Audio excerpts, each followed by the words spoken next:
and welcome back to the YouTube channel all about me, JK's Magician and Children's Entertainer, and welcome to the first mini-series of 2020. This mini-series is called All About Me, where I go through and answer loads of questions that people have asked me over the years, and I thought I'd answer those in some videos for my YouTube channel. So let's find out what today's topic and questions are.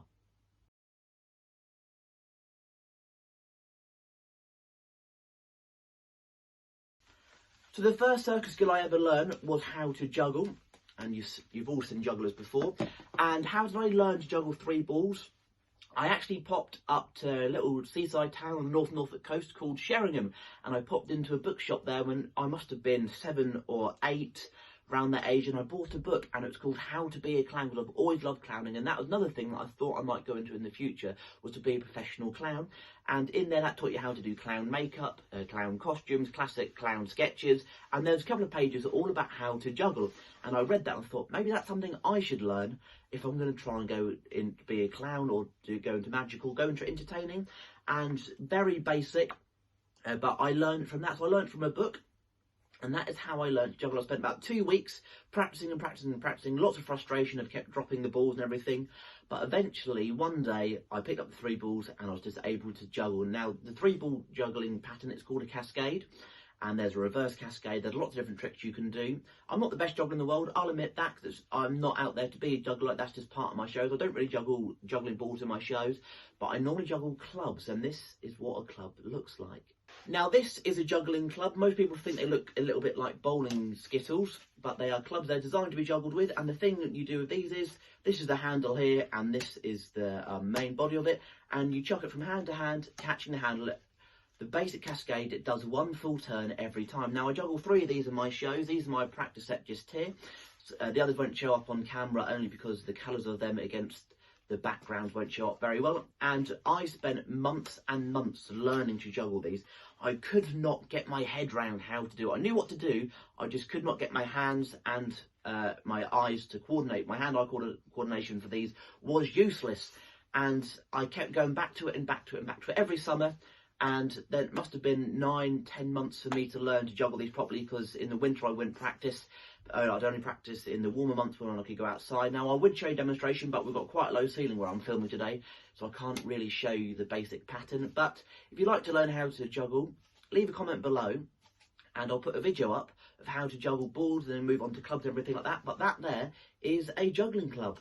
So once I learned how to do clubs, I thought, where can I go to next? And the next thing that I added to my shows was these. These are machetes. I've had these a lot of years now, lots of well-used knives, and I love juggling these. These add that little bit of danger to your shows. You can see just there on the camera what the machetes look like. And what I tend to do is, I'm now that confident with juggling clubs, if I get someone to lay on the floor and I juggle these knives over them, and I've never ever had it go wrong, which I'm quite thankful for. And it's always great to add that little bit of danger into the shows.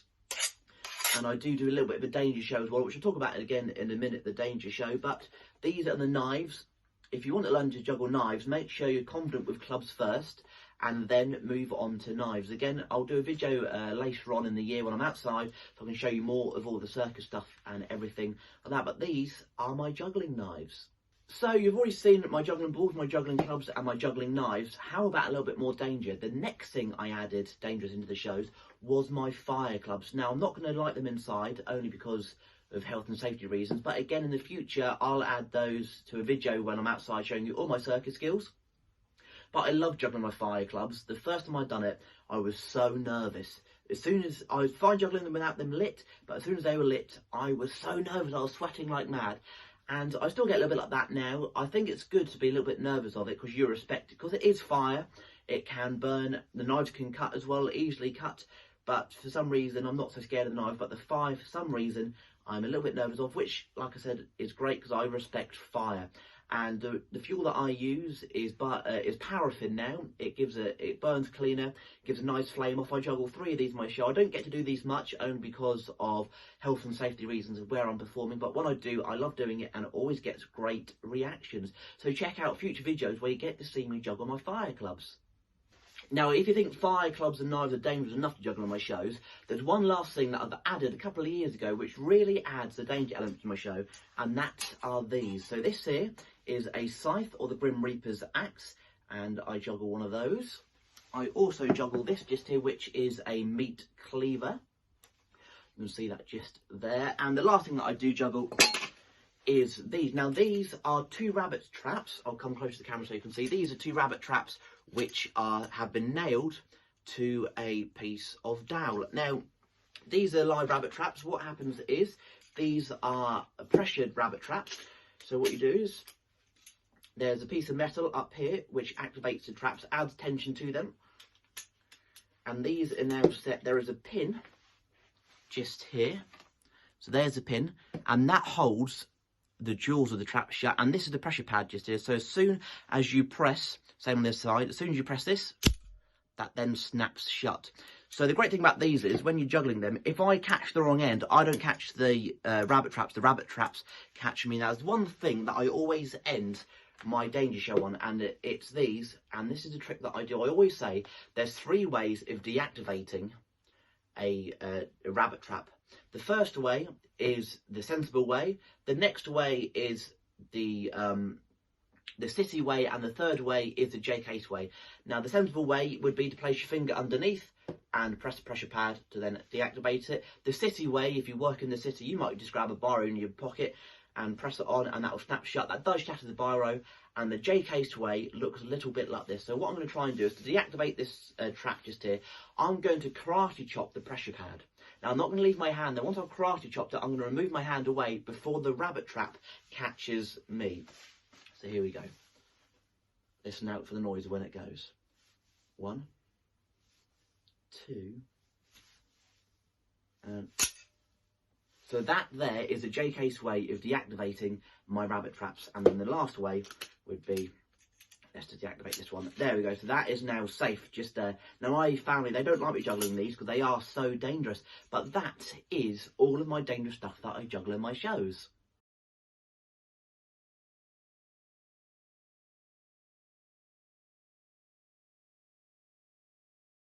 Now my favourite circus skill I do is one of these. This here is called a Diablo. You've probably seen these before. You get the 2 sticks just here with some string in the middle, and what you do is you place the Diablo on the strings and you get it spinning, and you throw the Diablo high up in the air and you catch it, and you do lots and lots of tricks. This is the circus skill that I've practiced the most. It's one of my favourites. I find it so easy to learn new tricks for it. My favourite trick to do with it is one called the whip catch, which is literally where you throw the Diablo up in the air and you whip it straight out of the air. It took me quite a while to master that one, of learning the technique of doing it. But once I've got it, once I had it and learnt it, I found it really easy to do all the time. This one here is called a finesse. It's nice and big. You can see how well used this is during shows. It's nice and heavy. I prefer the heavier ones for some reason. I've tried the lighter ones, but they just don't work for me. And there's lots of tricks I can do with these. Currently, I'm working on learning 2 Diablos at once on the same set of strings, and that's I can do it a little bit, but I'm not that good at it at the moment. It's going to take a lot more practice for me to be able to put it into the shows properly. But it looks really cool when you to do 2 Diablos at once. There's some great guys out there. There's lots of Chinese guys who do Diablo, and some of their tricks are phenomenal.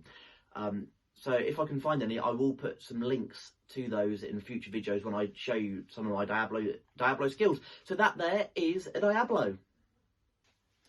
The latest skill I've added to my shows are these are called cigar boxes. Now these ones have been designed to juggle with, to do tricks with, but they used to be used with real cigar boxes. You can see they're roughly the size of a cigar box, and you normally use 3, and the idea is to keep them moving at all times.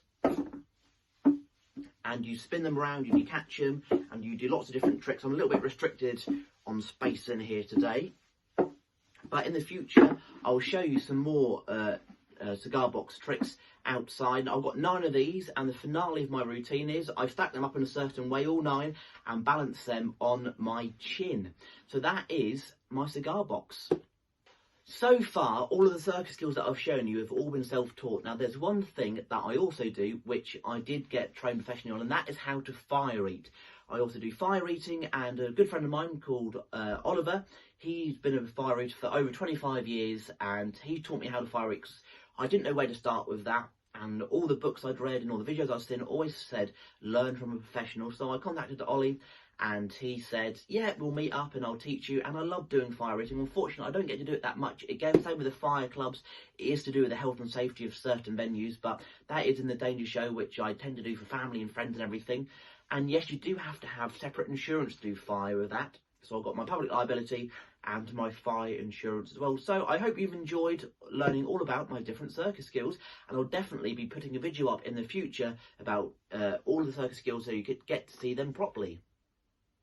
So that does now bring us to the end of this video. Now I hope I've answered all the questions on this topic.